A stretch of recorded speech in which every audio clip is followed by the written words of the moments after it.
But oh, come on out.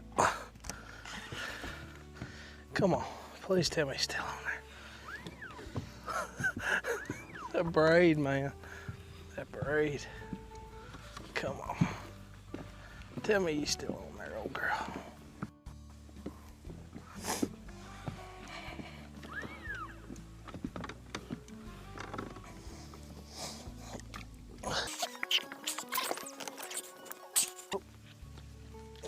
No, come on.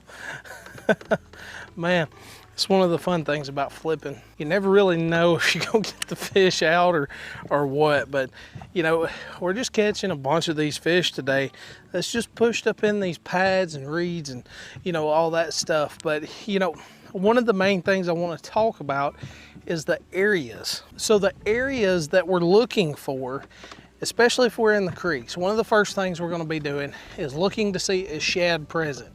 Number one, if shad is present, where are they roaming? Are these shad roaming, you know, 2 to 3 foot deep? Are they roaming right below the surface? Or are they 6, 7 foot deep? And then we, you know, choose what baits we're going to use based on that. So the first thing is obviously is your creeks and your pockets that have a heavy population of shad.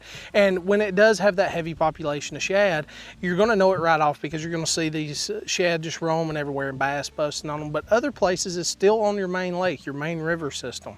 So like where we're at right now, we're on a main channel swing that goes around, you know, just off of the main river, but we're in that transition zone. So we're coming from a bluff wall to all this vegetation and stuff like that. Bam, a bite, you know, maybe 5 or 6 feet right after you know, we got on the transition zone. So, you know, paying attention to those areas is going to tell you a lot. Another thing is always use your instinct. So whenever you feel like the fish are going to be pushed, you know, on the transition zones or in the creeks or anything like that, test it. If it doesn't work out, you can always change and do something different. You know, you don't have to necessarily stick to what you're doing if it's not working out.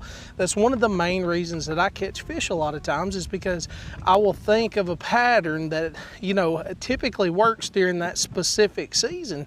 I'll target that pattern. If it's not productive within 20 to 30 minutes, then I'm moving on to the next thing. So